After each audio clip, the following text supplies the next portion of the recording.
Music director Ritik Singh. Maharajganj music director Ritik Singh.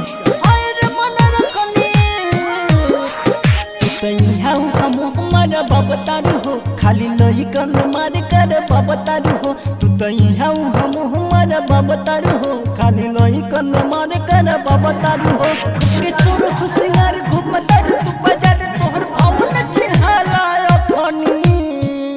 हाय रे मन रखनी हाय रे मन रखनी हाय रे मन रखनी हाय रे मन रखनी हाय रे मन रखनी हाय रे मन रखनी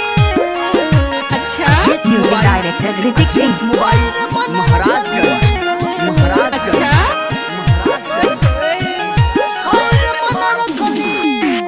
मेकअप लगाही के सजाही के रूप मजा लुटता रू जहता तू छुप छुप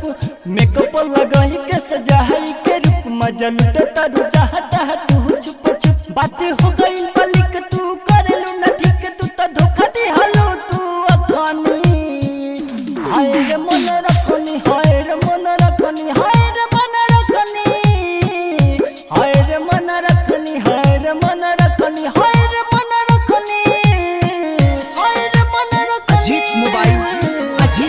म्यूजिक डायरेक्टर ऋतिक सिंह। महाराजगंज